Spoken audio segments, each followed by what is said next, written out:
This is GTR, Genesis, Timeline and Roots.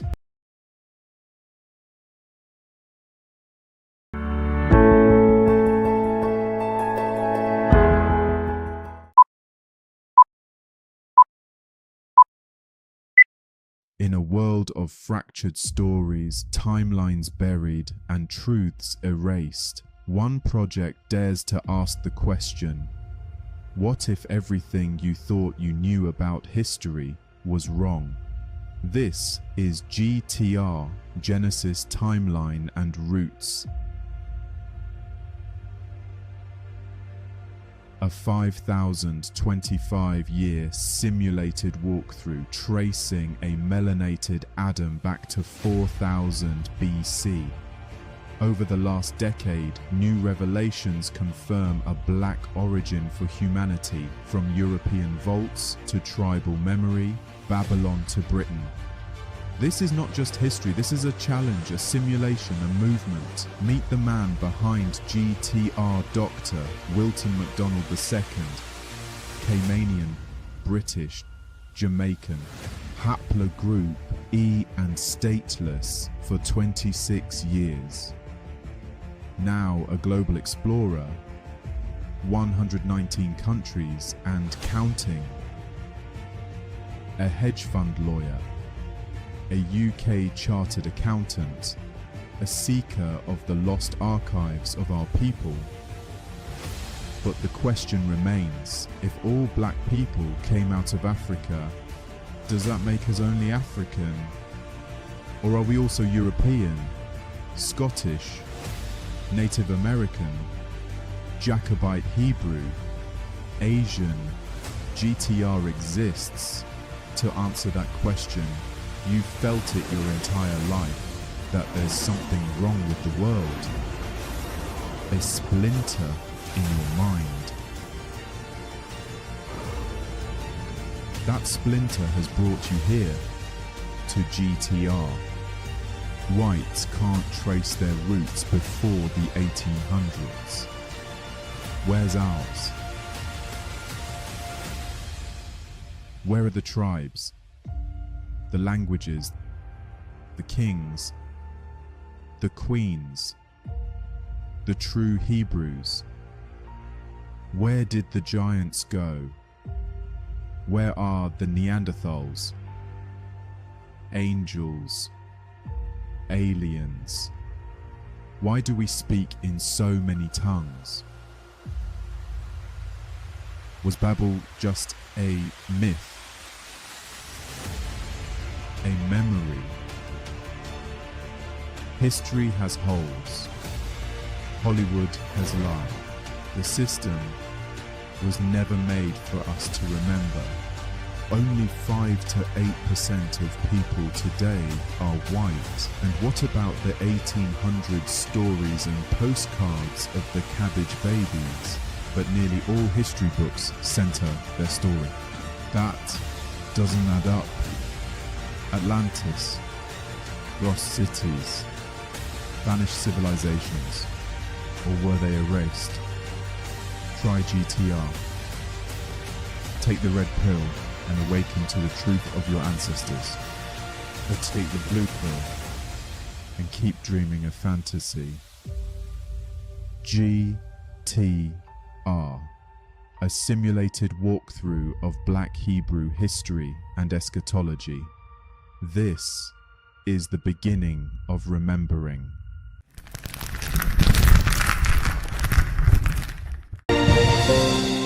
This is GTR, Genesis, Timeline and Roots.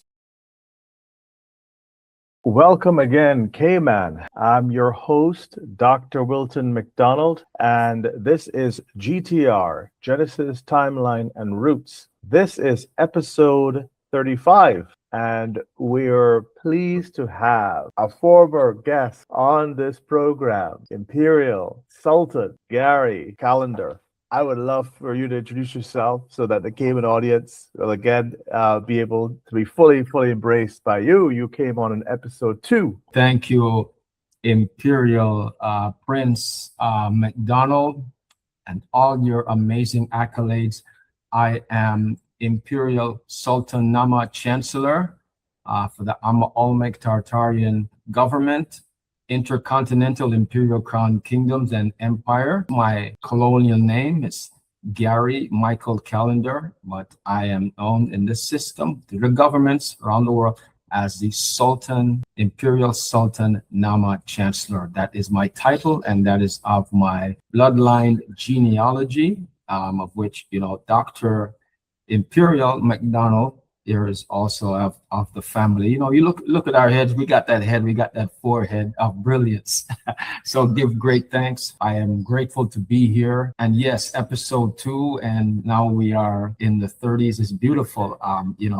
I didn't come on for a while because, you got to season the food first, let it marinate, and now it's marinating, and now it's time to cook. I yield. Thank you. Today, we want to have an open format and to gauge your reaction to a few things. And the first thing that I wanted to bring up is that I've been really looking at just the profile trajectory of GTR. Just today, I was contacted by another Kimanian, and I have about 50,000 Kimanian names and families in a tree. That's about 1.2 million. So the tree is growing, and that tree is helping support the work along with the DNA testing in the private labs. So in the course of just those 33 episodes spanning from where we met up on GTR to where we are now, and to give the audience a little précis and summary of it. Yes, we have interviewed many personalities, people who are indigenous, and that's really what's driving the agenda now. The indigenous claim and the indigenous rising, people who know their roots and are aware of their roots, are becoming woke, the true woke, not something else that they make it out to be gay or something else. This is about being an indigenous product of the planet, and we're now coming up. So if I have to go quickly through it, we interviewed Anita Wills. She is a native melanated Indian woman from USA and connected with her tribal roots as a proper melanated Indian. Guy Anderson, who's a Freemason, who talked about the cabbage babies, and he had an episode with us. We had an Tartaria, because he's also versed in that. We were looking at the episode 16, one of my favorites, about being created black or melanated in the image of God. And we know the word black and being found, derogatory, but say melanated in the image of God. That was episode 16. We covered shows where we featured the DNA, the results of people like Reverend Joshua Mapunga. He spoke about the African Jewish roots, the Hebrew roots of Africa, because we're given white Christianity in Africa. We're given Islam. I'm not denouncing any person, any creed, any race, any religion, but we look at the real deep roots of Africa, which is steep in Judaism and Hebrew practices. And Joshua Mapunga, who's from Zimbabwe, he did his DNA, the results came back, and for sure he's a Davidic. It's on a Davidic line, Bin Yahya, which is same as me, haplogroup E. He's a haplogroup E brother, just like, I know you are, based on the cross matches. I know you haven't tested as yet, but there are a lot of triangulated matches, like for the Caitlin Springer and some others who have tested, and they have turned out to be confirmed E's. So and no doubt in my mind that you would be an E. And that is something that, we have looked at so many different features. We interviewed a Kimanian called Rivers, who's living in Florida. He spoke about his family tree. But a lot of people, and the subject for tonight is directed towards those who are Latin American, Hispanic, who I have not addressed. I've looked at black and white profiles, but not really the Hispanic side. And I was approached by one cousin that came up and said, look, my relatives are haplogroup E. And I'm like, okay, yeah, because we know the planet, entire planet, globe, hence this painting again, this is Europe 300 years ago, the planet was melanated. So if the planet was truly melanated, then of course the Hispanics would have Spanish black haplogroup E lines, and that crosses into some of the Matos, the family that we spoke about that's on your father's side. And again, further confirmation and affirmation that you truly are a haplogroup E. So we have taken time to flesh out a lot of, history, stories. I looked at family trees. Even at Cambridge now, I looked at, the surrounding walls and literature and seeing that a lot of noses, typically those are lopped off. And then they say, well, it just happened. And when they fix it back, then you see the face of a white person, a Caucasian looking person, but it doesn't matches the surrounding stone, the surrounding walls. You know something is wrong. And those buildings where the faces are there intact, not quite, because they're lopped off, but they match the surrounding wall. Dates. I noticed a date on the River Cam, where the Cam Bridge, so doing punting on the River Cam. And it looks like it's 1624. But if you look closely, it is an I.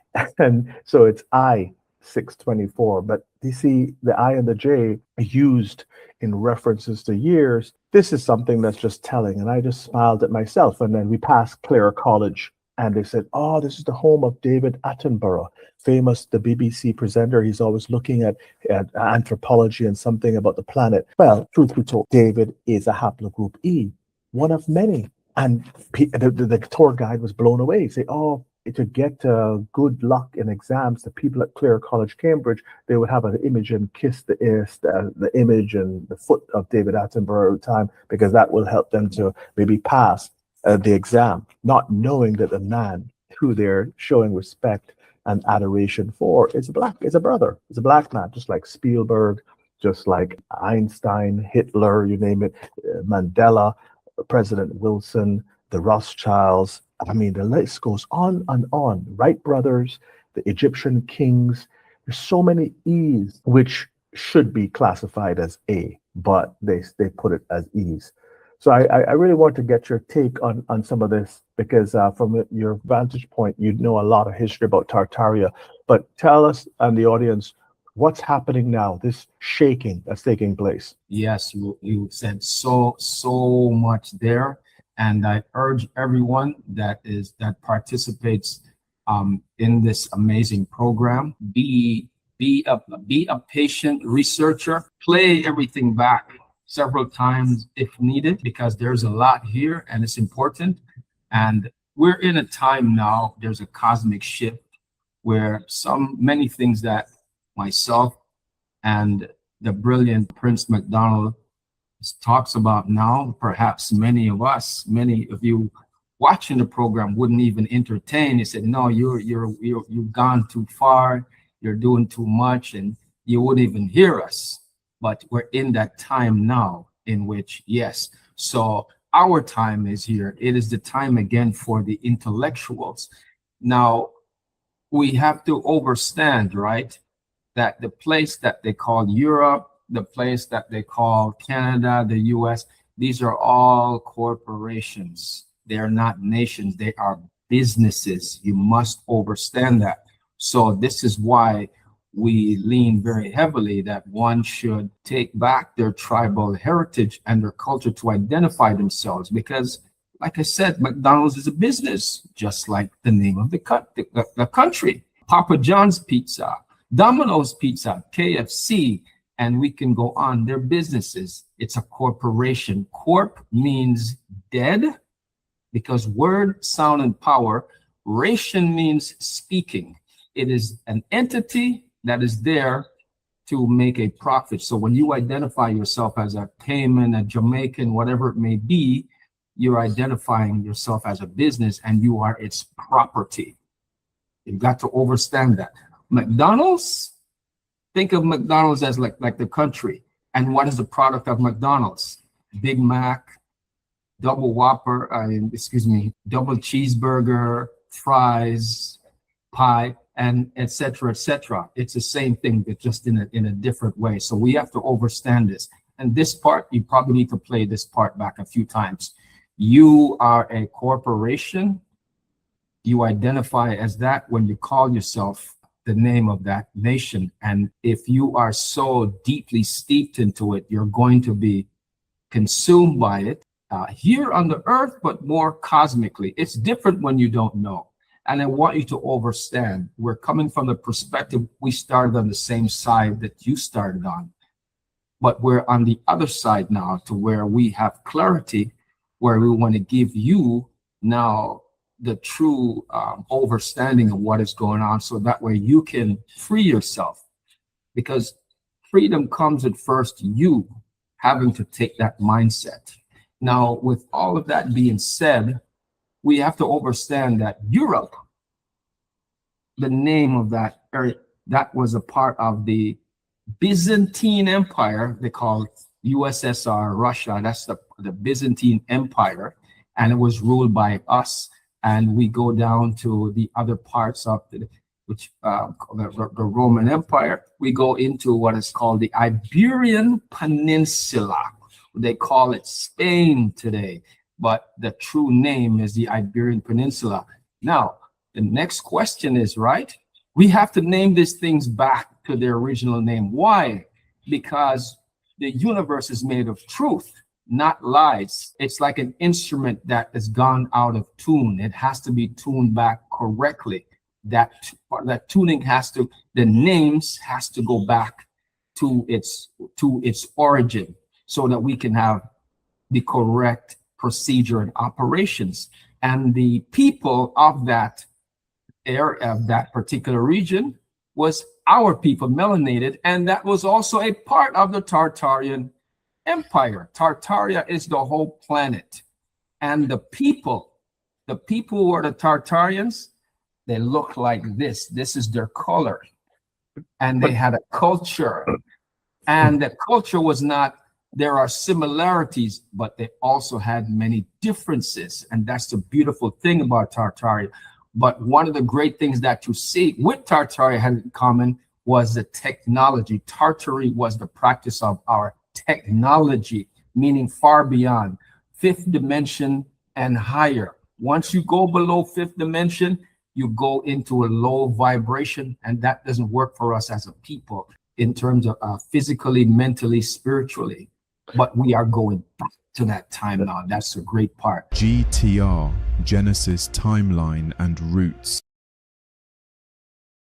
I just see some videos and clips that are coming out about history and the true history about Tartaria, some of it emerging, and you see a Caucasian, the whites. I mean, my understanding is that this was 300 years ago, and even 200 and change, 250 years ago, and 20 years.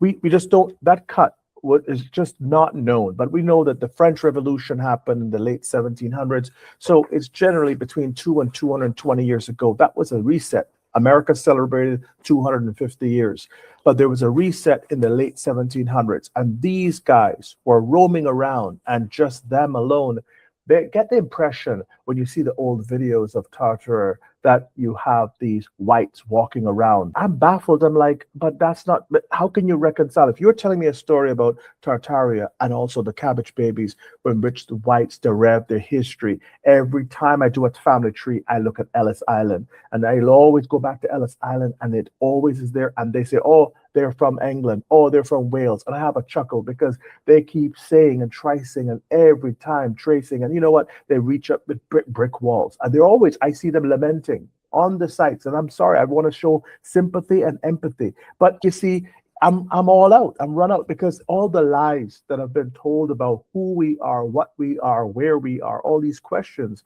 to just restrict us and say we are just African and one homogenous people.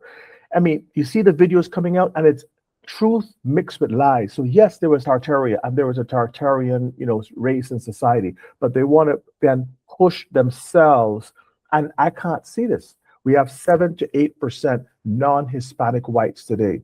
I really, even if you round it up to 10%, you do not have the numbers that would be able to, regress and go project back into the past to give you those numbers. I just can't see how people can't see the low numbers and the low birth rates that's today amongst whites. And then they say that's the history.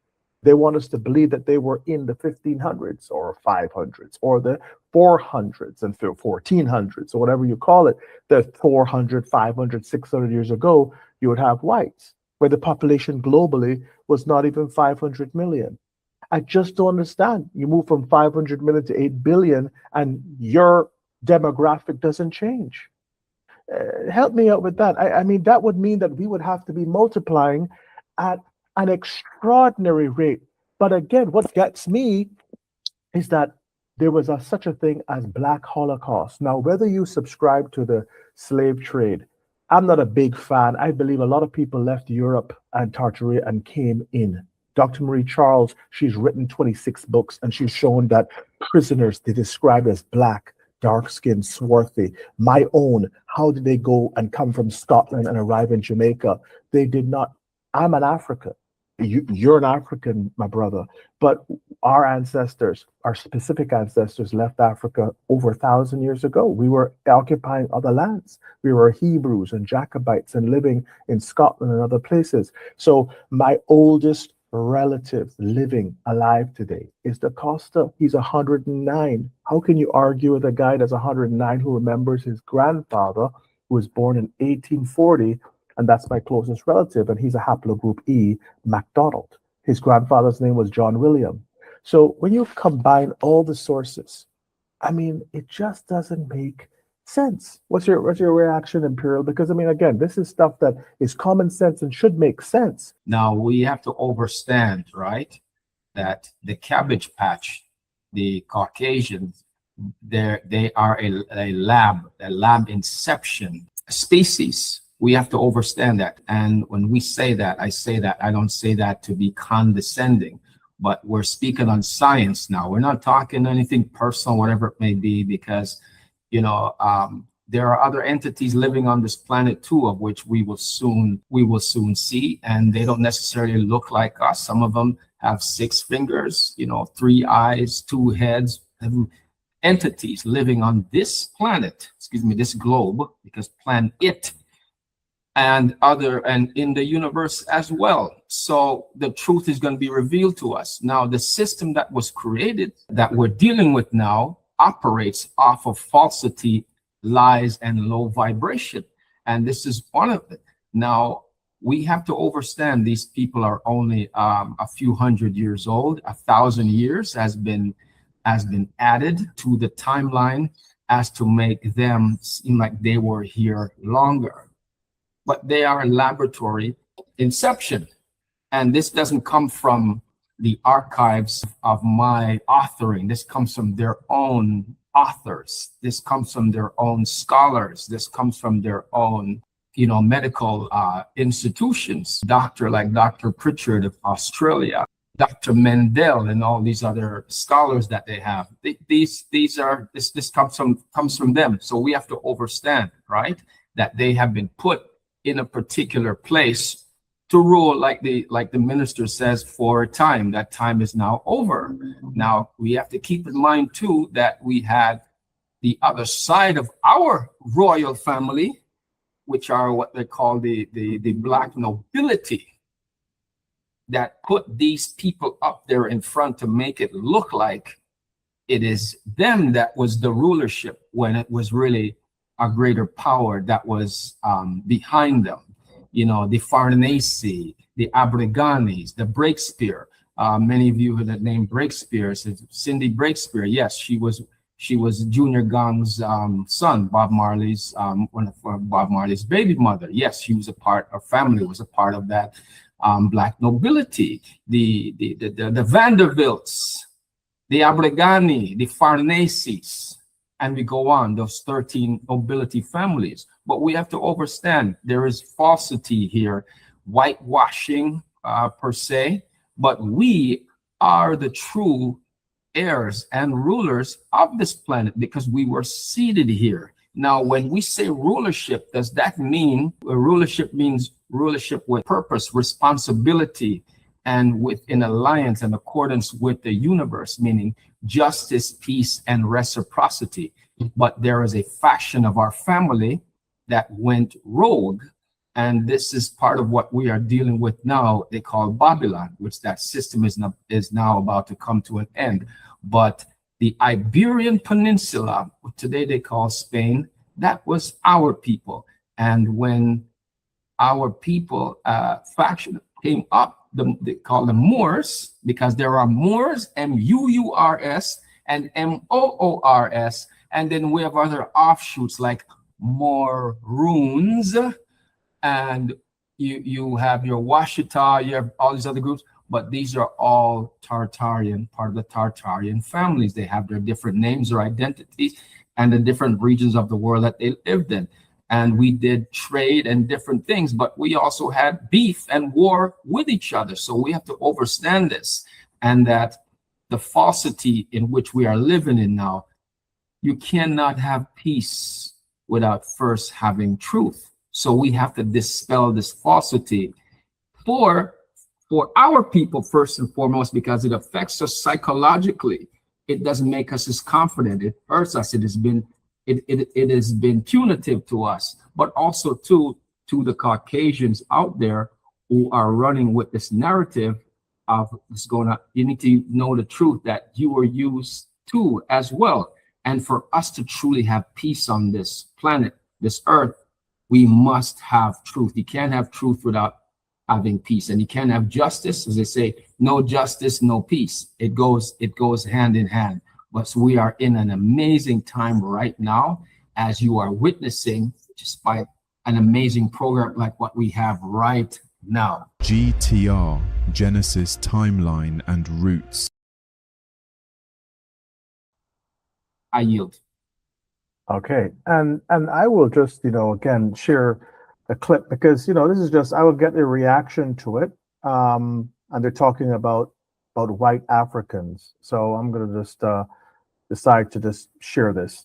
Oh, Prince McDonald, if I may also say this too. There was a lot of amalgamation that went on, a lot of mixing from the Moors that was in that particular area. And we have to understand, I want to let everyone know, you see what they call the Romani people, Romani, or they call them the Gypsies. That's us. Immaculate, they're also Haploids. So I know people, it may sound confusing. That's why I'm saying, stop the video if you have to, break everything down, make everything marinate in your head. Maybe you might have to watch this program a few times, but that's what it's all about. That's where knowledge begins, when truth is there, so that we can have clarity. Okay, so let me roll away. Why do these Africans look so white? These are Riffian and Kabyle Berbers. Red hair, green eyes, pale skin, straight out of North Africa. Most people assume they're European, or mixed with Europeans somewhere down the line. That's not really the case. Compare them to other North Africans. The difference isn't Europe, it's sub-Saharan Africa. Most North African groups carry a small amount of sub-Saharan ancestry. Riffians and Kabyles carry almost none. They do have a bit more Iberian ancestry too, around 10%. That tracks. Spain sits right across the water from northern Morocco and Algeria, but 10% doesn't explain red hair and green eyes. Something else is going on. The real answer is older. Riffians and Kabyles carry deep, ancient North African ancestry, the kind that existed in this region long before Arabs, before Romans, before any large-scale European contact. That ancient population likely already carried some of these traits. Isolation in the mountains preserved them, and natural selection, for traits like lighter skin in cooler, shaded mountain climates, may have pushed them even further. So no, they're not secretly European. They're almost entirely native North African. The genes just sometimes make them look ginger, as if they were Irish. Your DNA test says 100% English, but that's not your history. That's just your last stop. What were you before England? Before borders even existed? Were you Anglo-Saxon, Romano-British, Iron Age Celtic? Your DNA holds 1,000 years of answers that no mainstream test will ever show you. If you already had your DNA tested and would like to see how similar you are to ancient populations, which modern people you are closest to, and see how your ancestry would look from the Neolithic age to the medieval times, then click the link in our bio. I'm really tired, Imperial One, every time I see a video like this. And it's just every bit of history, the movies, everything we see. Now, some of the movies, like they had this movie Odyssey. And in that movie, Helen of Troy is black, cast as a black woman. Now, people were upset. I mean, you got Odysseus played by Matt Damon and running around the place, and other people, even this transgender person, Ellen Michael, what her name is, Page. She's now Michael Page or so, whatever. She's acting as a soldier, a Trojan. I just have a problem, possibly, believe me. Why is it that they get away in a free pass with inserting themselves in every bit? You saw that clip from the ancient Celts to the Pictish people to the Romans. It's like every person of note, everyone throughout the thousands of years just happens to be white or fair skinned. How did they get away with that when the numbers are so tiny? And then I visited North Africa. This is a clip about white North Africans. I went to North Africa. I went to Algeria, Tunisia, Ceuta. I went to Morocco, into the whole rim. And they told me that I reminded them of their Berber blue fathers. We're talking not thousands, we're talking literally like 200 years ago. When I asked them, when was that town hall built? They said in the last 100 years. And they were honest because a lot of it was burnt, destroyed, and rebuilt. So we don't get a sense of the place. Then I counted thousands, not hundreds, thousands of images in the Roman villages where the noses and the faces are removed. And they told me, Dr. McDonald, we can't eat the wheat. What do you mean you can't eat the wheat? They said, we can't process wheat. We are fair skinned. And, black cannot even come from fair skin. They're fair skinned. They were Berber black just 200 years ago, confirming what I'm talking about, black earth, black planet, and they can't eat the wheat. I said, tell you something. One thing black people could eat is bread. I don't care if it's bulgur wheat, if it's blue wheat, brown wheat, black wheat, white wheat. I don't care what it is. And some people I can't take it because this gluten is too much for me. They told me they can't process the current wheat in the area that grows naturally in the area because they need some genetically modified crops because their bodies cannot process it. But one thing we can't take, it's the cow's milk. Even today, I can't take it because, look, we're not animal. I cannot take this cow's milk and cheese. If I abuse it and I take too much of it, I'm going to have problems. I'm going to, if they got to go, you got to go. It's a laxative for me. But that is an animal. But the plant, the natural things of the earth, the wheat, and even the sun they can't take. All the tours that we had for the whole week, we had to finish it before noon or by noon because the sun was hot. Now it was 110. This was the month of August. I was walking around in a black shirt, darker black shirt. I was cool and fine. And the cafes, when you go to eat, they have these fans with the water vapor and they blow the water into the crowds to cool people down. So how do they belong? How do they belong? What kind of credibility is this video talking about white or Caucasian, lack of, melanated sort of people in the region when clearly they told me that they don't even belong and they can't take the heat, the wheat. I love that. They can't take the wheat and they can't take the heat.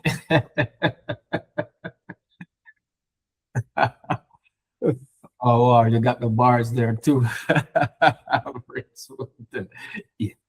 Yes, family. So, as you so eloquently spoke, we are natural to the universe. They are not. They're hybrid.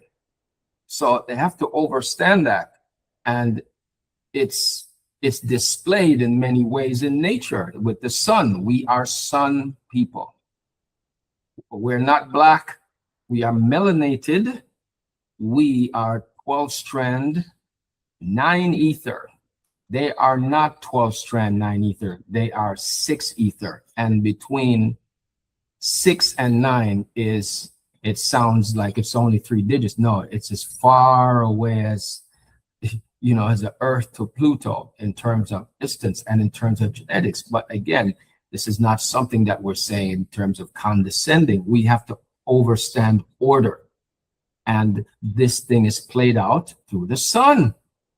The sun gives us light. We need sunlight. We are sun people.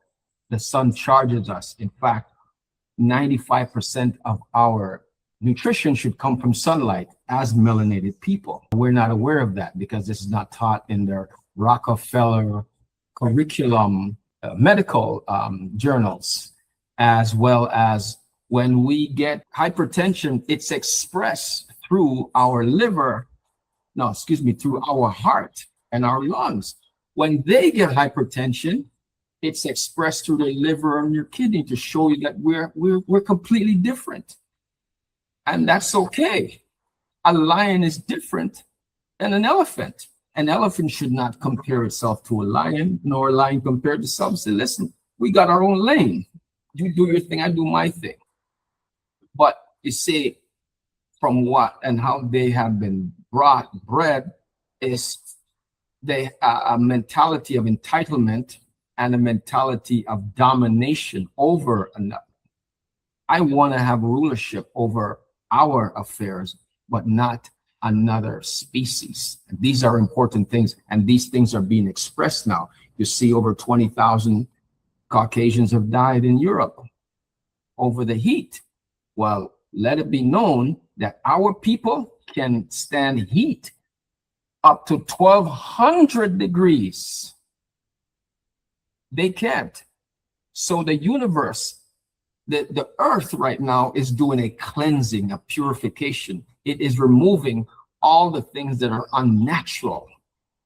So you are seeing it played out. So for them to make a claim of these things, it says, no, you are a recent, you are so recent, you're only maybe 400 or 500 years at best on the planet. We have been here for billions of years. You are not even an infant. No, we can't drink milk. No, we should not drink milk. That's crazy. That's another animal. In that milk is a biochemistry and a genetic code is built into that milk. And there's a behavior built. That's for the cow, not for us. We have to understand these things. I will bet you if I was to say, you know what, let's put our milk on the shelves so people can drink. At least it's coming from people. You'd say, ugh, that's nasty. Are you crazy? But we drink the milk of a cow and the goat. No. Those things we have to understand was not created for us. That's created for them. GMO foods, artificial foods, that was not created for us. That is created to be weaponized against us, to defile us, bring down our age, because we used to live 800 to 1,200 years. That brought down our age. But they made these artificial foods for the artificial people. These people are hybrid, they're artificial, they are made in a laboratory. So in other words, they're genetically modified. So they make genetically modified foods for genetically modified people. It's time for them to understand who they are and their biochemistry. They will live a much more freer life. And then you have to give up that frigidity that comes with it, entitlement. And we're at that time. So they're going to have to accept that, whether they like it or not. And we are going to have to take it upon ourselves to know who we are. And because we know who we are, yes, we are physically, psychologically superior in every particular way. But what does that mean? Does that mean you're going to be a bully? No, you're going to be as you should be. You are the rightful heirs and the rulers of the planet, and you need to move according with that, because the planet is out of harmony. As long as you're out of power, the planet is out of harmony, which harms everyone and everything living on it. GTR, Genesis Timeline and Roots. I just wanted to touch on this thing because I've been back and forth with the Adventist church. Now, I grew up as an Adventist church. I know you have relatives who are Adventists all around you. You yourself, I think you said you at one point you were Adventist. I grew up in that church, a fourth generation. So I've been asking them about this, asking them specifically about the profile of Christ, how it's portrayed for many years. I've grown up on this. I have seen the Bible Friends, the Review and Herald, and I said, look, we are admonished, and we said, do not make any graven images, do not make any likeness, but they still, for illustrative purposes, evangelism, the crusades, there's always that event. And in church, they have the images of Bible characters and Adam and Eve, the whole works. Everyone just seems to be white. And they said it's the church doing. And again, they always pass it off on the church. But I just wanted to read the response. I mean, they're giving. So they refer to me as Prince. Thank you for sharing your concern. Because I reached out to them, why is it that you constantly whitewash the image? It's aligning with Hollywood. Hollywood. It is racist. It is just demeaning. It's depreciating our value, and it's reinforcing the white supremacy, reinforcing this hierarchy, which is false and in place. So they said to me, "Oh, thank you for your concern. We understand that the images of Jesus can be sensitive, especially because Jesus was not European. He was born in the Middle East among the Jewish people, which again, Jewish people are black people, and no picture can fully or perfectly represent him. Our desire is not to promote any race above another, but to point people to the Jesus of the Bible, the Savior of all humanity. Thank you for reminding us to be thoughtful and respectful in how Christ is represented." It says something, but it doesn't say much. And there are different pastors that access this, and they say almost the same thing. I mean, again, thank you for your concerns. Our focus is on salvation, on the teachings and the sacrifice that Jesus made, and on and on. And I respond again, telling them about the statistics and stuff. But again, they are constantly talking about the same thing, about the sacrifice. And why is it we have billions and billions of images shown all around? Shouldn't at least the middle step to say, show Jesus according to the demographic? So if you're preaching and you have a crusade in Japan, then make the person a Japanese Jesus. Okay, people say, "Oh no, we can't do that. We have to have a homogeneous, image of Jesus." Well, we know that that would be a melanated image, but they don't want that. I say the middle road is to show Christ according to that specific demographic, because in the majority, when you take away the 7 to 8% of non-Hispanic whites, you're basically left with colored people. You're left with colored people of the 8.2 billion. So how is it that you have Christ being white? But you talk to me, because in light of the Tartaria, they want it seem that the Middle-aged church did this all the way down 600, 800 years ago, and they're just following the script. Talk to me about the white Jesus. Yes, shout out to the white Jesus, which is the hustle of the churches.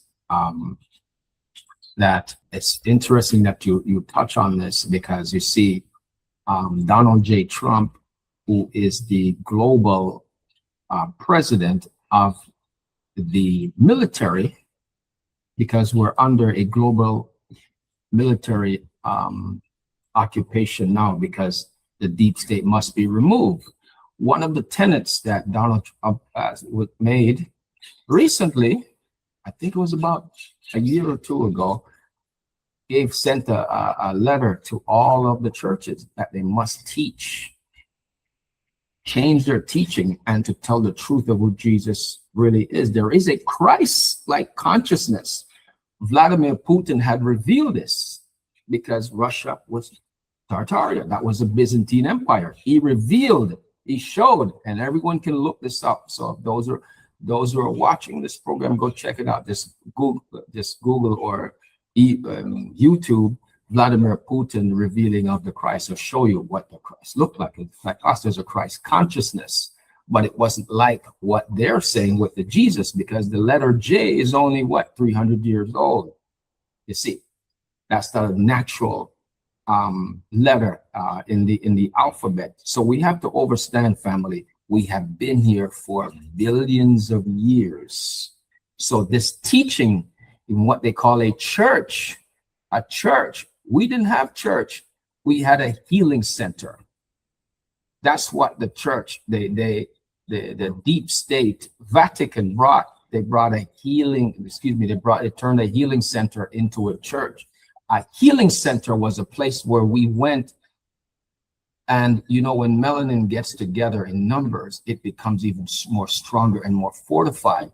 And our healing centers is where the place that we would go to, where they would use the bell frequency, the organs, the drums, those lights that you see, those stained glass lights, those are chakras. They're used to heal and tune us as a people, because we need natural healing, tuning like an instrument. We are a fine instrument, but we need to be tuned. So we used to go to these places, they call them healing centers, and we use the bells. And you can see that in the early part of the century, as well as through the Second World War, where they destroyed all of these bells around the world. Why? Because the bells is a healing frequency for us and for other entities as creatures as well. But for the Alpha Draconian reptilian, it defragments their genetics. We'll talk about that for another time, of the Alpha Draconian reptilians. But they went around the world and destroyed that. So they turned the healing centers, which is one of our place where we go and we practice our spirituality, not religion, because religion really needs to do things over and over. So what they have today, the churches are done.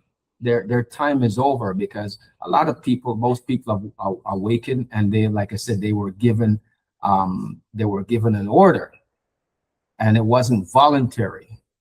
They were given an order to cease and desist their falsity in their teaching. So we have to understand, we have to come off of this psychosis of religion and be able to look in the mirror and says, no, you are the real God. You are the Christ consciousness. And you, as a God, that comes with a responsibility.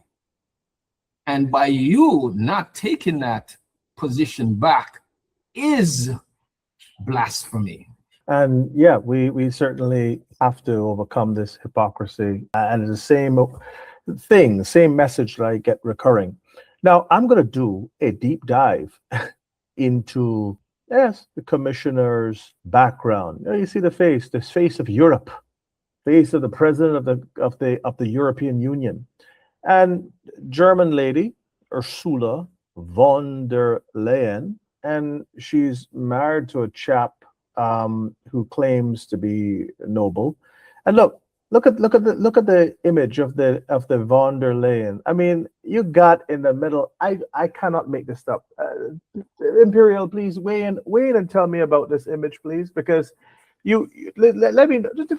They're just laughing at us. I know the 3 stars, and the 3 is common in a lot of coat of arms, and I've seen a lot of black. But then those birds. But just tell me about the stork. The stork is and there's a stork and an egg. That's a dead giveaway. But tell me about that. That's straight from this Cabbage Patch. But go ahead and lay it down for me. They put it they put it in our face. They put it right in our face. And this is supposed to be your griffin. These are symbols that the deep state uses, which is basically these are our images of power, strength, used in different ways in many types of symbology, because symbology was a big part of their rulership. But we have to understand now, right, that all of this stuff that they are using, there is a power that is behind them that puts them out there to make it look like it's a Caucasian thing. It's classism. It's this, to cause confusion. But this time has come to an end now, because, like I said, with the awakening, and this program is a testament of that. The good thing is we don't have to awake everybody. We just have to awaken enough of us. And I think we're just about there to take back this power and make this correction. So here you have your griffins. These are two griffins, and of course the color representing who, which is us, and so many other things. The star, the pentagram, or how we could call it many different ways, and of course the stork. So they're telling us a whole lot, with this symbology here. And we have to keep in mind, family, that Germany is also, it's not Germany, that is another part, that was a part of the Tartarian Empire. And we know where we need to be. We need to be in the mental position now to take back power and be back in the position of rulership. And when I say rulership, it doesn't mean that you're going to be draconian in how you do things. Rulership means you're going to bring back justice, peace, and reciprocity. And this rulership too, I want to add, it's being backed up by what's called a galactic federation. The galactic federation are other beings and entities from all parts of the universe. They're like the what we say, like the super friends. In that image, that's supposed to be the royal crest of the husband that she married in, and yes. she has the Albrecht is her brand. But I will come to that just in a quick second about Albrecht. But as far as latest ancestor, Dietrich Albrecht, she's an Albrecht, but married into this von der Leyen, which is a stork. But if you want to look at her profile, again, I will show you what it is. Genie.com does a number of profiles, and she is just one of many, and claims now this is going to be her. That's just a captcha tech for security. Her dad, Dr. Ernst Karl Julius Albrecht. And so that's the man. And then the grandfather. You see, anytime I go past 1800s, I get very wheezy. This one is 1902. So grandpa is Friedrich Karl Albrecht, German. Don't forget your. Okay, then the Karl is the great grandfather. And then we're going back. You see, I'm getting wary. We're going to George Alexander, 1834, and then we get to another relative, which is Karl Franz. Now we got 1799. Now I can bet your dollar that is a fake, phony. Look, people need to understand that commercial photography was only available in the mid 1800s. So even the guy who was before, let's see this other fella. See, they have a grave marker. This fella was 1834 to 1898. That was the guy before. But we have a nice little portrait. And the thing with these portraits, they tend to have somebody put a portrait together long after the person dies. You see, so I like the fact that they paid like the Puritans. I don't even know when they put this together, but they said that this is the man, Karl Franz George Albrecht. So this is the 1799. Now, that's suspect. And then we go further back. Now, take a look. This is the family. Crest now. High Chief. Please, Royal, wait on that. Now, look, that's a lion or a griffin? Please, just tell me about the Albrecht, the coat of arms. You have your coat of arms. You have your star. There are other symbologies in here. It's a little, because it shows up a little foggy on my side here. So if I was able to look at it clearer, I'll be able to show you other symbologies that's embedded in there. But your coat of arms right there, your shield, your lion, your griffin, that's your griffin again, your star, that's Moorish. That's Tartarian. This is Tartarian 8. We have to keep in mind too, folks, that a lot of these nobles or royalty that they whitewashed. The Acropolis in Greece is Tartarian. Look at the architecture. The architecture gives it away. The Acropolis is Tartarian. But every other movie you see about Greeks and Troy and Roman, every time you see the Greeks and the Trojans fighting, the Spartans fighting, it's some white dudes all running around the place. I just don't get it. No, this is not Sparta. It's something. No, it's really fascinating. But I wanted to turn now just to something that my cousin reached out to me, and here it is that the woman is talking about her biological family, and now she's talking that she didn't know the father, she didn't know much about the father, and that her mom was shunned because her mom was mixed with black, and they were poor. This is someone growing up in between El Salvador, Honduras, and tied to Cayman Islands. But why is it? Is it the amount of prejudice? I read somewhere that there are actual statues. Why Argentina is so light and white in terms of their population, and Cuba also had this laws in parts of Latin America that they would actually pay people who are whiter and those who are aligned with the white ethnicity, they would get more benefits in that society, and they had laws in place. But you see, this person is talking about, her mother having issues and her father not really known.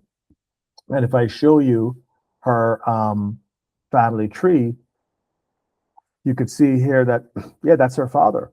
Her father was a Jose Leonardo a Godoy from El Salvador, and it stopped at Ellis Island. That's it. That's it. I have the Ellis Island record where it'll be his grandfather who arrived from Ellis Island, as many persons of white ethnicities. In fact, I found out, Imperial One, that my pots, who I thought came from England, I tracked the pots. Now, my dad is 20% white. So his mother's father was basically a white man. Maybe just a tiny bit off because, at 20%, he's not fully, say, call it 25%. So his mother would have been 40%. So that means it doubled at 80%. So Mr. George Potts was 80% white. But him and his brother did not come from England. We have records now to show that they came through Panama, which you have something. They came through Panama, and guess what? I traced them back up to Ellis Island. So this Ellis Island thing is it's a serious thing. A lot of them came. They did not escape any persecution. They came in droves, in the millions, and they came from the orphanage, straight from the Cabbage Patch. They were just dumped on the scene, and they were given names, and they were told, "Oh, you're from Wales. No, you're from Paris. No, you're from Greek. You're from Cyprus." They were just told stories. And the problem when people doing genealogy today, and those companies are making mad money, is that they have fooled people, and they're trying to trace their ancestors back. And every time I join a program, I hear brick wall, brick wall. I say, I don't know what a brick wall is. I have a lot, but I had to go in an independent lab in order to find all my cousins, because they have algorithms that suppress my results. So when you look at the white testing, you have, say, 5 results that comes out. When mine came out, I probably had about 7 results. But when I went into the independent labs, get this, the white person called haplogroup R, the white person's DNA and matches did not move much. I think they probably picked up 1 or 2. Mine went from like 7 to like 200, 300 overnight. So you see, this is the story. So she's saying that she didn't know her father. Her mom was ostracized, and her father was a white guy, and his dad was a medical doctor. He was Dr. Godoy. So El Salvadorian, prominent, rich politician, and they were given status. But look at the history. I have seen this a million times over, Imperial One. I have seen this story play out millions of times, and I am just tired of people. And it's the same thing in Cayman. A lot of people, I grew up in Cayman most of my life, and then people say, "Who you for? Who you for?" Well, do you know that your relatives came from? Because I thought that my pots came from England. Guess what?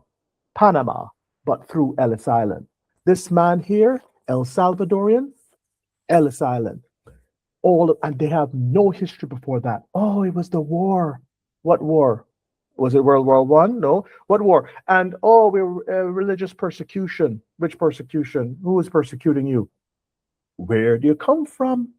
Like in Jamaica, say, where you born and where you come from. They don't know because they came from an orphanages and orphan trains got them there, and then some kind of lab. I'm sorry, but it's not being demeaning, but that's the truth. Truth has a way of coming out. So take it away. This lady is pouring her heart out because she didn't know her father. These are laboratory made people. They have pictures of them. They have, if you read a book, a brilliant book by James W. Lee, it's called One World Tartaria. That's one of many books. And Tartaria is like probably one of the biggest algorithms right now. Myself and my co-founder, and in alliance too with working with Prince McDonald, we started a Tartarian government. Why did we do this? Because this piece of history must be reclaimed.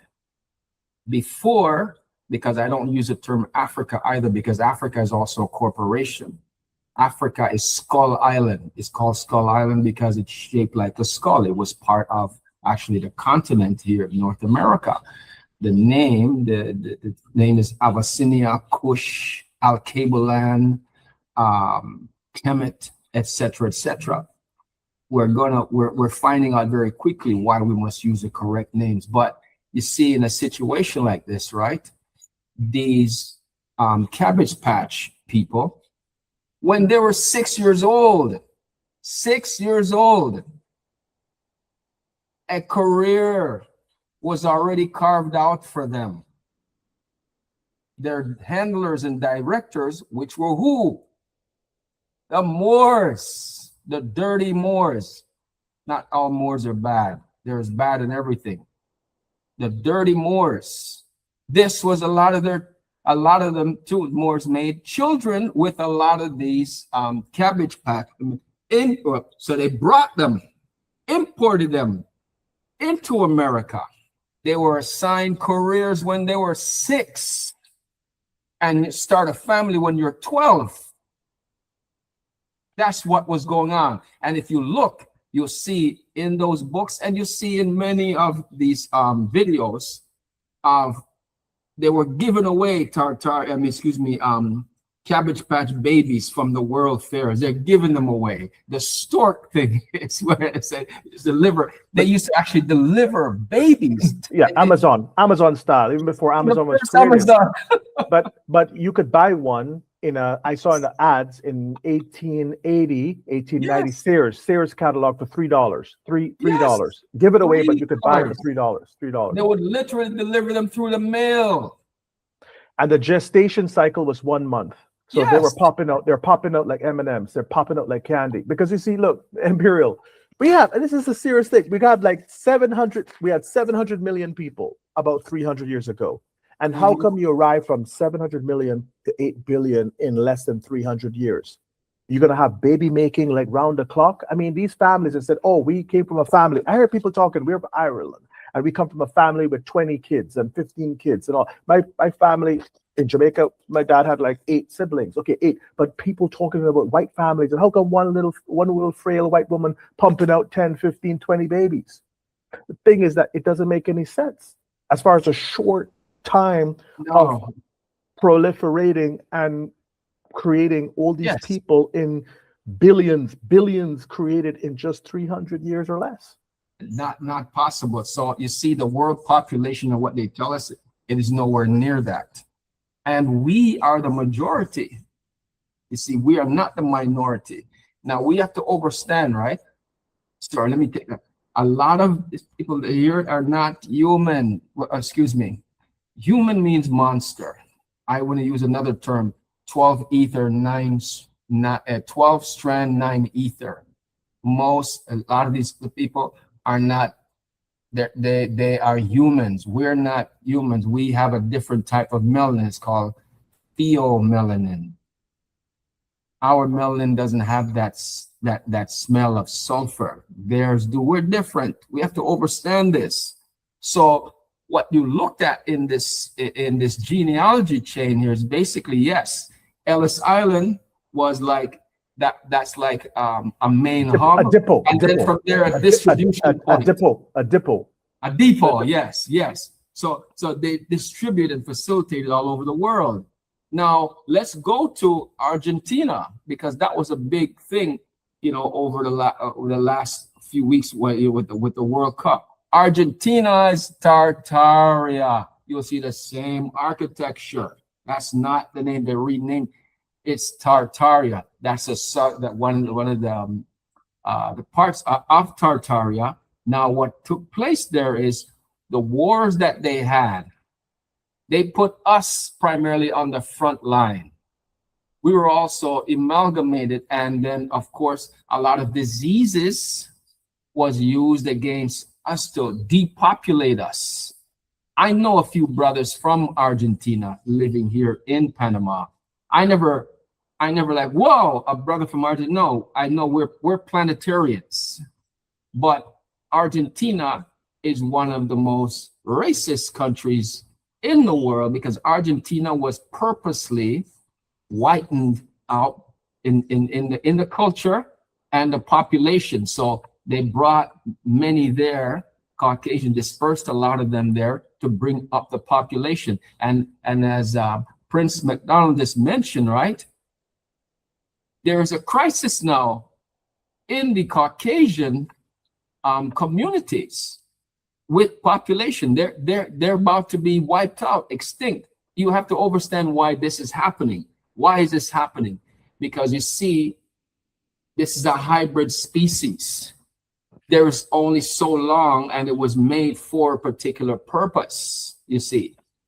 This is why they are offering brothers, primarily. They don't say that, of course. They do it in a different way, to come to certain places to live, and will pay you $10 million, like places like in Finland, which is the part of Tartaria. They renamed places like in where is it, like Sardinia, Southern Europe, as well as many places in Switzerland. They'll pay money. They don't say brothers. I just want to be very clear, but they say you come and live here. You can breathe fresh air, no industrialization, you have peace. They're saying for us, because guess what? 13 of us, our men, 13 of us can populate the entire planet. Amen. Amen. Powerful. The black, I tell you. We have been so put down, ostracized. But look, I wanted to share your tree basically with the Matos line. So, yes, your family, you see the path to your father, Vidal, and then your mother, Drake's, I know, but I was looking at your father's line, and it cuts across to Barbados, okay, because you have that Springer connection. But the one I want to focus on would be the Spanish, Iberian. We spoke about Iberia. We have this chap called Jose Manuel Samuels, and it was a De Matos. Sanguisaga, and this is connected to De Matos in Puerto Rico, and I picked up this relative. So I don't know if you could shed some light from, it stems from Louise Evadne Samuels, and it just goes and moves into Iberia. Can you speak about that? Because I want to bring that up because that came up because of a DNA match that I had with Rivera Matos line, and it's Spain and Portugal for me. So I just noticed that and did the connection this past week. This is now, folks, you understand why we need to have our own independent, we need to have our own bias for us and in alignment with our culture, because I would have never gotten this if we had gone through the other DNA companies.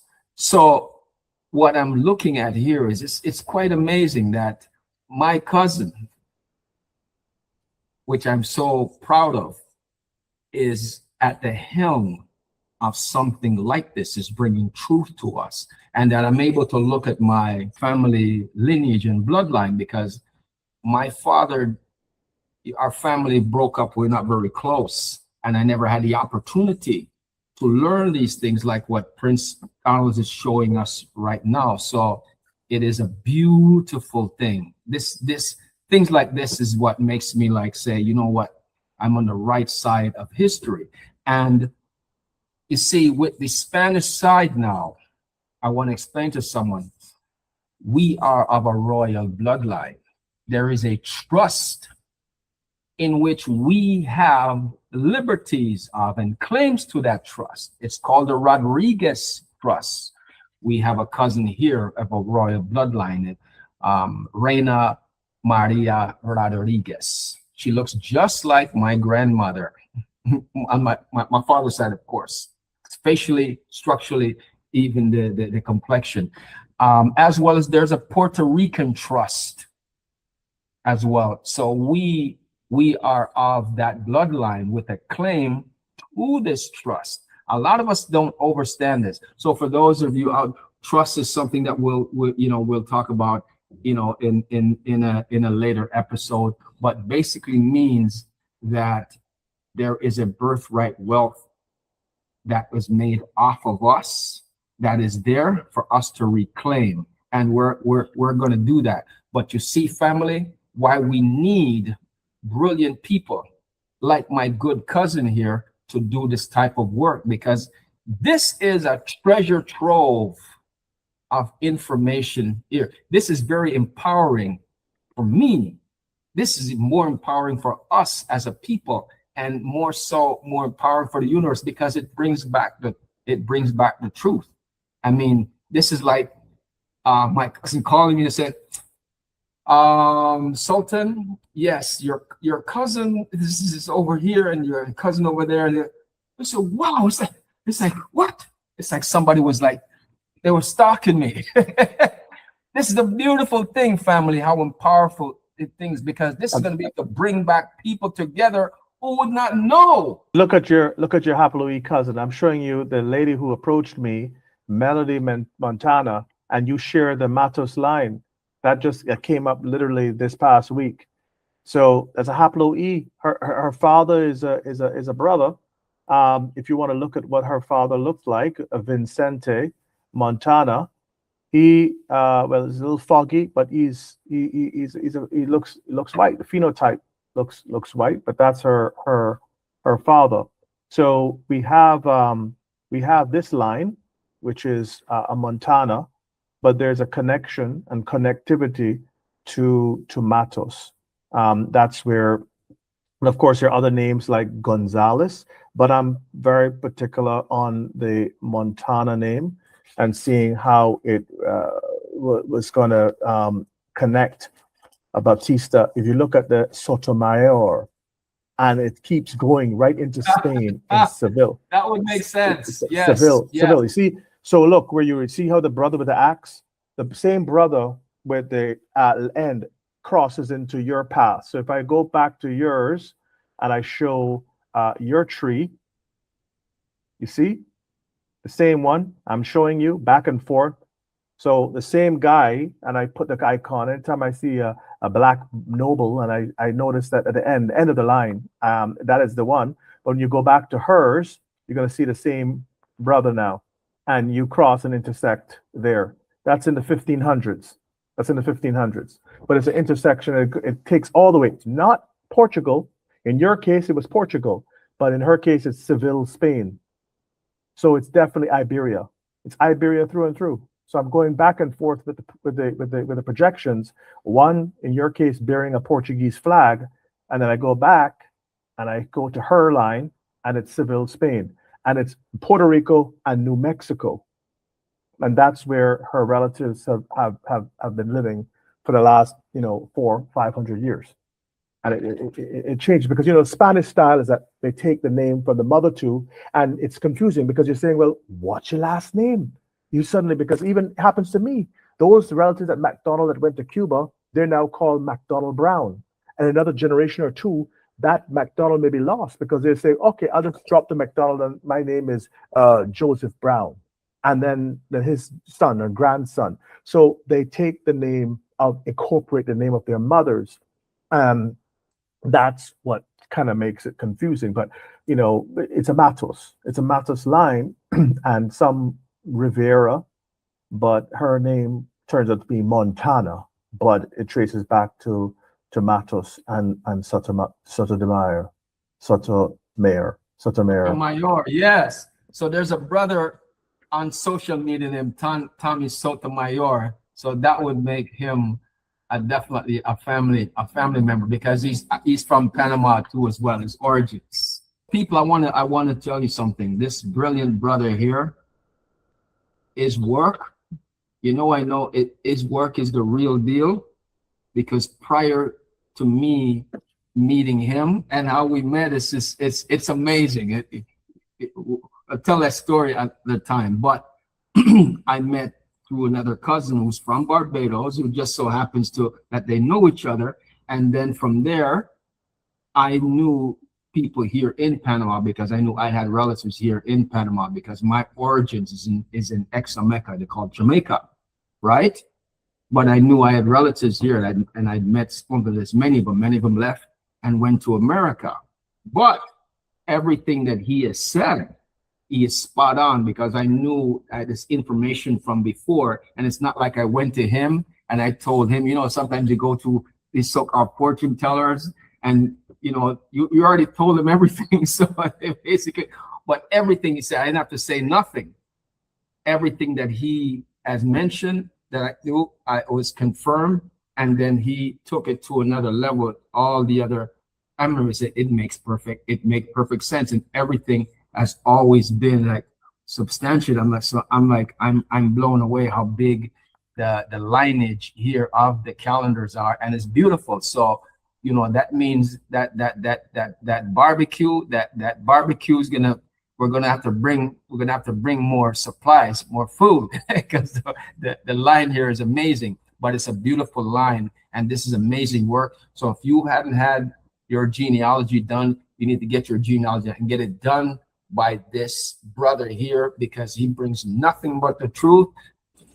And this is why his thing is going to blow up to 100, 200 million. That's your current cousin, Melody. That's her profile. And she's in New Mexico. And she reached out to me. And her father confirmed that's his subclade. So he's a haplogroup E. And so, we spoke about black, we spoke about white, but, Asians are there, Hispanics are there, and people from Latin America, they're there. And they must know that they also have this ancestry that ties into the black history and story. So as I said, Imperial, one thing I wanted to say to people, I know that I have registered, and I've done that in order to register myself. And how would someone be able to start to the path of claiming their own sovereignty? And that's something that you can help people do. Let the audience know, because I did the registration myself, a good year, 2 years ago, and then to be able to be registered as a sovereign. So tell the listening audience how to go about doing that. Sovereignty is an important thing. The sovereignty begins first in your mindset. You have to clear the table of what was taught to us, because most of everything was taught it was a lie. We are more empowered than what we are aware of, but we have to understand that this planet, this world, operates by contracts, and that you put under a contract when you become a part of the corporation. So what we are offering is for people to come out of that toxic contract that the corporation, the country owns you. You are their product. No one should own you. You should own you. So become a part of our nation, the Olmec Tartarian government, intercontinental imperial crown kingdoms and empires. We have the documents, so you can get your sovereign ID. We have your nativity paper. They call that in the world, they call it a birth certificate. But the birth certificate is a bond, it's a contract as well. So you hear the dog in the background, Imperial, as I'm telling you, the neighbor's dog. They start to turn it up for some reason when I get to this point. So you want to get your documents. We offer those sovereign documents as well as the flag, and to sovereignitize yourself. Everyone needs to be free, whether you are 12 strand, 9 ether, or if you are Cabbage Patch, you need to be free. Everything needs to be free. Even the worm that dwells in the ground needs to be free. So you want to get your documents. We provide those documents. And we teach you the sciences of sovereignty.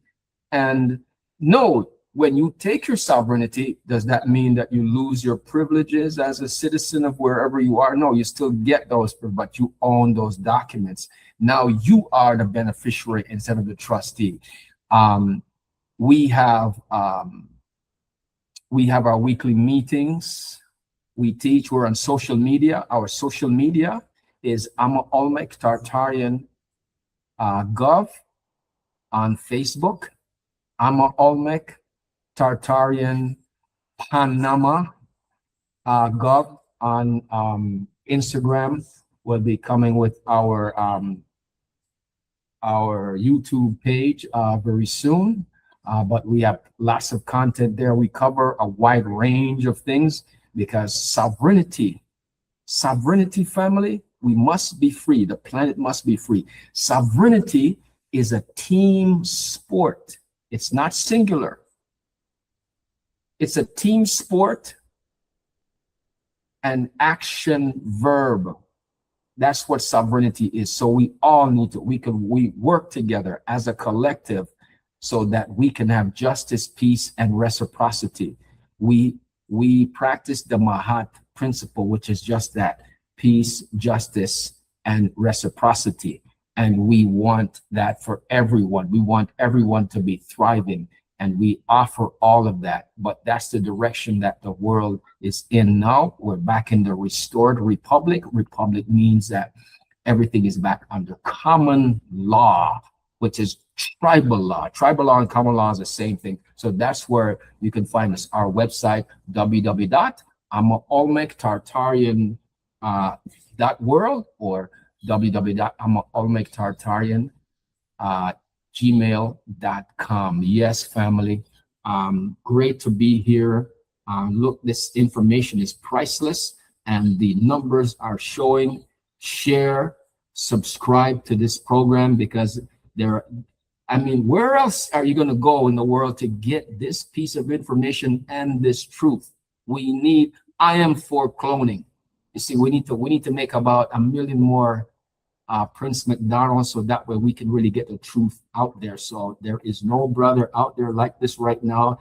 I am so glad the ancestors have chosen him to come back and do this truly amazing work. And for us, it's about going back to these native roots. We have tried a lot of things, and the world's comprised of cycles. We have had cycles, and empires have risen, and now we see a change taking place, and people scratch their heads. A lot of people just get tuned out by daytime television. They get tuned out because they do not understand what's happening. They can sense it, and they just have this apathy. They're apathetic, and they're numb to what is happening. And we should try to, and this is taking our sovereignty back and to be a part of that change. This is one of an inclusive message. I started GTR because, yes, I was curious with my namesake. I grown tired of people just asking my kids, what you're going to have for lunch? You're going to have McDonald's. And the name was bastardized so much that the old little two guys who did the McDonald restaurant, they came straight from Ellis Island. You could go and they just came straight from Ellis Island. They didn't even come touch Ireland. They wouldn't even know what the cliff of Dover looked like. They don't even know what those white cliffs of Dover looked like. Nothing. So they claimed to have been from Ireland, but that was the card that they were issued at Ellis Island. And then they formed this restaurant, and a Czech Republic guy called Ray Kroc took it away from them and made it into a giant corporation based on real estate. And it was taken away. One brother had a heart attack, and he died. I mean, he was just, again, devastated because they would have made today billions, but they gave it away for peanuts. But they didn't own the name. The name was given to them, and the name became a global brand. But it was Scotland's biggest clan. My dad was born in a place called Fort William in Westmoreland, Jamaica, and I visited Fort William in Scotland. And even though the fort is no longer there, it was dismantled and built, like buildings and railway and all of it dismantled. The fake place in the Isle of Skye that they say is the home of McDonald. I never got a feeling. We went there and visited it. Now that place, the home of the so-called home of the McDonald on the Isle of Skye, because it was removed from Glencoe, removed from the formative places that are really attached to the McDonald's. And when you look at the McDonald's in the rugged terrain, and you say, well, how can grown men be running around with kilts and stuff with this ticks and high grass everywhere? That doesn't make sense. Oh, you wear some high socks and kilts. So they made up some things. But when you look at the Kenyan people, when you look at the people in the Masai Mara in Kenya, they have these Scottish tartans. They've been wearing them for all these years. So the thing is that it's not native just to Scotland, that they just have, we just have tartan colors, but it's an African tradition and has been adopted and shared with those who left Africa so many centuries ago and moved on, and they took with them their colors and even the coats of arms. Dr. Marie Charles, she looked at the quartering technique. That's African. When you look at those shields of so-called medieval ages with the knights and the shields and the quarters, that was something from, African design. And she showed that in a lot of her paintings and a lot of the relics that she has collected over the years. So we need to know our history and not understand. They say, give a man his history, where, to understand and discern where he's going, he must understand where he's coming from. The problem is that we have this missing history, this missing tribal knowledge. And we seem to be at the end of every joke and at the end of every comedy to entertain and tap dance and carry bags and to be the depreciate. Oh, no, we're not paying you. I see it all across all professions. You're a lawyer or you're a doctor. No, you're not going to get top dollar because you're black. And we're going to doubt you. We don't think that you probably can operate at that level, but then you're going to be paid X amount. You're going to be paid less than. And it's always this less than. You have a contract for business. Oh, no, we're not going to give you the top price. We're not going to give you $10. We think that you can take $3. Okay, off you go, Sonny. Go do a good job now. And that is the thinking from everything that comes about from the white Jesus, our God is white.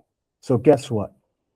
He owns the world, the universe. So guess what? You're going to give us everything. It's a psychological ploy, an experiment, and it needs to stop. Because from that moment, when you look at God being melanated in one of the people, this entitlement, this whole cover that you belong and you need to then impose your will and to enslave and to get this because you were entitled to this. It falls away quickly. If you change the color of Christ tomorrow, we will have a different world, a different universe. We'd have a totally different planet overnight. But they keep that standard false, even though it's the least likely demographic. You might as well have a Chinese Jesus. The least likely demographic in the whole world, they chose to be white. And now it's falling apart because of low birth rate, because of interracial coupling, because the sun is getting hotter, as the Bible foretells and told, and it's so they might as well just get our kids, because you know what, we're going to have skin cancer. We might as well give our kids a chance to survive the coming heat. All these things playing out, where okay, now you realize that the truth is coming out. It has to come out. It's a time of the locals, a time of the indigenous, because we have been kept back for more than 100, not thousands. It's 200, barely 200 years. But these lies, they have to stop, because we need to move into this new era and phase, and that's why I started this work, this project. But it's one for everyone to enjoy. I am 3 races in one. My mom's Indian. My dad is. I am 10% Caucasian, whatever that is. I don't know, whatever undefined, nondescript description that is. Not European, obviously. And then 40% melanated, which gives me the whole planet, which gives me Scotland, which gives me Europe, which gives me United Kingdom, which gives me Yoruba, which gives me Hebrew, which gives me the Picts and the Pictish people, which gives me Ibu. It's a powerful cocktail and combination in that 40% of who I am. And that's what I am and where I am, just in Poland at the moment. But we have to understand the question of what we are, who we are, where we are, and when, temporally, when we are, when we were, when, because it's not 21st. It's probably somewhere around the 11th, 12th century. It's not the 21st. Those building letters of I and J. Tell me about that, Elder, because I noticed in Cambridge, the I, or the I-624, and they write it off in the Sword Guide and say, oh no, that's 1624. I had a chuckle and laughed to myself, oh poor, and it's clearly looking different from the rest. But just tell us about the I and the J numbers before the letters before the numbers. That is another one of the big things too, because, you know, remember, family, we started from the same side that you did too. Yes, they added 1,000 years, and that those are not ones, those are eyes. But the way that they put it and the perception that they gave was to follow that. Why do they do that? To make themselves look like they have been here longer than they have, and to help legitimize you know, their time here. But still, even if you did that, you are still billions of years behind us. You are still the children. You're not even babies, you're the infants. And we have to understand something. Those who are, to our audience, this man here puts respect back in your name. There's a lot of us who are royals, Imperials, who do not know. And because of this man, he's able to put the respect back on your name and put back a requisite piece of history that is so clear and concise that we can understand. And we have to do this. Everyone should do their name genealogy. I give great thanks for what Prince have done. But we have to understand 1,000 years was added. Julius Caesar, who, by the way, was melanated, but it's like a mixture. Julius Caesar added July. So even the month, another month was added. We didn't have 12 months. So there is so much falsity that we have to correct them, family. Why do we need to correct them? Because we've gone so long with it. No, family. The world in which we had lived in is the best example of the worst. We never got to experience how good this world could be, how good this life could be, because of what? A falsity, a lie. And now what has come to the surface is an undeniable and empirical truth that is right there. Everybody has an elephant in the room now, and the receipts are piling up. And we're at that time now where whether one wants to, these institutions want to admit it or not, it is there. And a lot of these institutions, by the way, are gone. They're defunded. So we're in this time now to where we can have truth. When we have truth, it puts us in the position now so we can have peace. You can't have peace without truth. So people like the brilliant Prince here gives us this piece of information so that we can have that. And that you must understand too, with truth does not come the way that you want it or for it to please you. Truth is the truth. So whether you may find out, wow, you are not what you thought you were. You are not what they said you were. You were something else, but accept that. And don't look at it from the position of arrogance, because you see, the Caucasians was put in a situation to where from You said the age 6. superiority. Age 6. Apex. Yes, age Yes, 6. like no. You're not. We are the apex, and you can see that in sports, in things that are physical, even intellectually. They didn't make nothing. These buildings that you see, these architecture, these cities, it was already there, and it took them years to figure out how to use the technologies that was there that they inherited. You can't imagine. Imagine that you came and you saw anti-gravity technologies. What the hell is this? And then they're trying to tell you, oh, we made all these things with hammer and chisel. Get that, you know what, out of here. GTR, Genesis Timeline and Roots.